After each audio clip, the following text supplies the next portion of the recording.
Hallelujah! সবাইকে জয় যিশু ঈশ্বরের গৌরব হোক। আমি যেমন রুটিন অনুসারে আশীর্বাদের প্রার্থনাতে আসি, আজও আসতে পেরেছি পিতার আশীর্বাদে, পিতার করুণাতে। তো আমরা প্রার্থনাতে যাব। সর্বশক্তিমান ঈশ্বর পিতা, তোমার মহান নামে ধন্যবাদ করি পিতা। স্বর্গপিতার সিংহাসন পিতার পাদে তোমার চরণতলে প্রভু নিয়ে আসার জন্য অসংখ্য ধন্যবাদ করি পিতা গো। যে সকল সন্তানরা বিশেষ করে ইউটিউব, ফেসবুক রুটিন অনুসারে রোজ পিতা গো তারা যে জুটছে পিতা গো, তারা যে তাদের মধ্যে যে পজিটিভের বাক্য যাচ্ছে তাদেরকে মহাম আশীর্বাদ করো পিতা গো। পিতা গো সর্বদা বিশেষ করে পিতা গো যে সকল সন্তানরা দেশ বিদেশের মধ্যে গভর্নমেন্ট মধ্যে কাজের মধ্যে রয়েছে তাদের জন্য প্রার্থনা করছি, তাদেরকে ব্লাড সুগার করবে, তাদেরকে তুমি সুরক্ষিত রাখো পিতা গো। বিশেষ করে পিতা গো যারা হাসপাতালে বেডরুমে বা অনেক গৃহের মধ্যে যে পীড়িত ব্যক্তি, অসুস্থ ব্যক্তি, তাদেরকে তুমি সুস্থতার জীবন দাও প্রভু। প্রভু গো সর্বদা আজকের দিনটা দেখার জন্য অসংখ্য ধন্যবাদ করি, তোমার মহানামের প্রশংসা করি পিতা গো। পিতা গো সর্বদা যে আজকে যে তোমার চরণতলে নিয়ে এসেছে তোমাকে অসংখ্য ধন্যবাদ করি পিতা। পিতা গো সর্বদা আজকের এই প্রার্থনা যে মিষ্টি প্রেমের মহান যিশু নাসিরের নাম থেকে জানাও, আমেন আমেন। সবাইকে জয় যিশু ঈশ্বরের গুরু হোক। তো বাক্যতে আদিতে বাক্য ছিল, বাক্যে পিতা পরমেশ্বর সমস্ত কিছুকে সৃষ্টি করেছিল। আদিতে বাক্য ছিল, বাক্যে পিতা পরমেশ্বর বলতে কি সমস্ত কিছুকে সৃষ্টি করেছিল, তাই না? তো তেমনি যিশায়া তার 65 অধ্যায়ে আমরা পিতার বাক্যতে যাব। এখানে প্রভুর বচন কি বলছে সেই বাক্য থেকে আমরা আজকে শিখবো এবং কি জানতে পারবো, তাই না? যাহারা জিজ্ঞাসা করে নাই, এখানে বলছে যাহারা জিজ্ঞাসা করে নাই আমি তাহাদিওকে আমার অনুসন্ধান করিতে দিয়েছি। যাহারা জিজ্ঞাসা করে নাই তাদেরকে কি করছে? অনুসন্ধান করিতে দিয়েছে। যারা আমার অন্বেষণ করে নাই আমি তাহাদিওকে আমার উদ্দেশ্যে পাইতে দিয়েছি।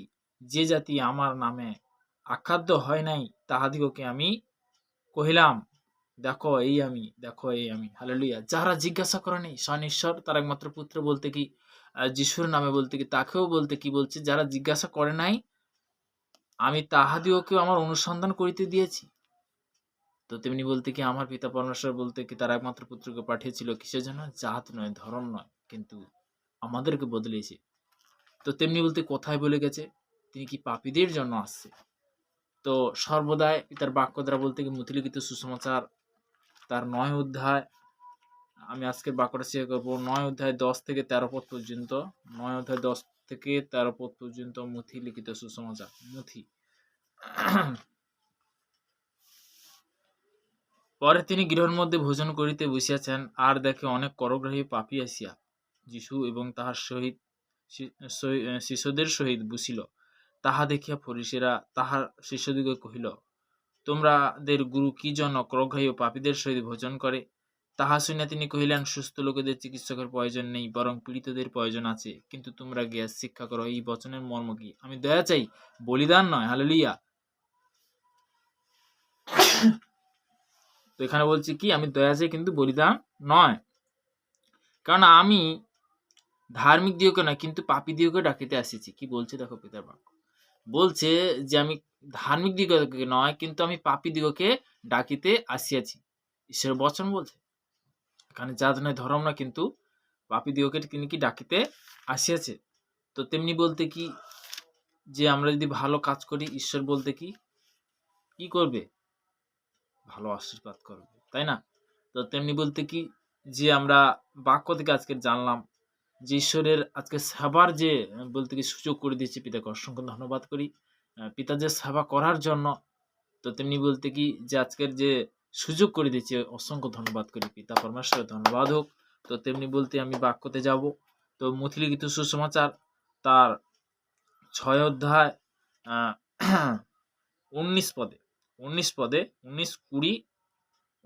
পর্যন্ত আমি শেয়ার করছি। তো প্রথমে আছে স্বর্গের ধন সঞ্চয় করিবার কথা।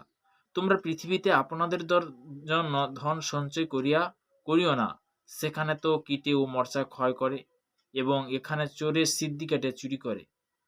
কিন্তু স্বর্গের আপনাদের জন্য ধন সঞ্চয় করো, সেখানে কীটে ও মরচা ক্ষয় করে না, সেখানে চোরেও সিদ্ধি কেটে চুরি করে না। হালেলুয়া!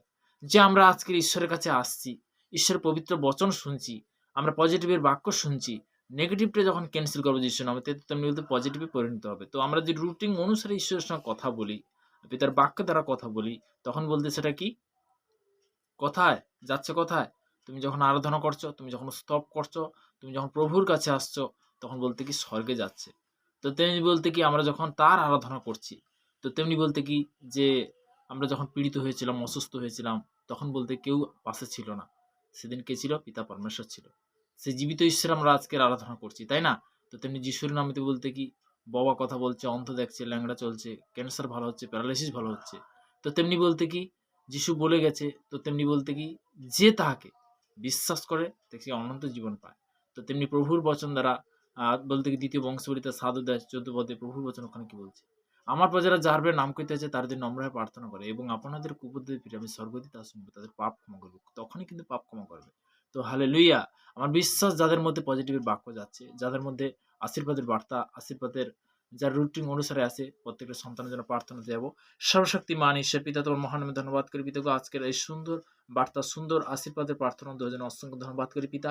মহান নামে প্রশংসা করি, কেন তুমি প্রশংসা পাওয়ার যোগ্য প্রভু। প্রভুকে সর্বদা প্রত্যেকটা সন্তানকে পিতাকে চলাপথে বলপথে তুমি কন্ট্রোল করো, তুমি সেই পথ দেখো, তুমি সেই রাস্তা হবে পিতাকে। ভারতবর্ষের বিভিন্ন প্রান্তের দেশ বিদেশের মধ্যে যারা গভর্নমেন্টের মধ্যে কাজের মধ্যে যে পিতাকে প্রত্যেকটা সন্তানকে বর্ষ করবে, তাকে সুরক্ষিত রাখবে পিতাকে। যে বিশেষ করে ভারতবর্ষের যে ইন্ডিয়ান সৈনিক পিতাকে, তারা যে বিশেষ করে বিভিন্ন জায়গায় বিভিন্ন স্থানে পিতাকে, তারা যে দেশের জন্য পিতাকে তারা ডিউটি করছে, সেবা করছে পিতাকে, বিভিন্ন কাজ থেকে পিতাকে প্রত্যেকটা সন্তানকে তুমি মহামহা আশীর্বাদ করো, তাদের তুমি কৃপা করো পিতা। পিতাকে সর্বদা চলার পথে বলার পথে পিতাকে আজকের বিশেষ করে পিতাকে যে তুমি সর্বদাই তো উপস্থিত থেকে তুমি তোমার কার্য পরিচালনা করলে তোমাকে অসংখ্য ধন্যবাদ করি পিতাগো। এর প্রার্থনা মিষ্টি প্রেমের মহান যিশু নাসরির নাম থেকে চালাম, আমেন। সবাইকে জয় যিশু, ঈশ্বরের গৌরব।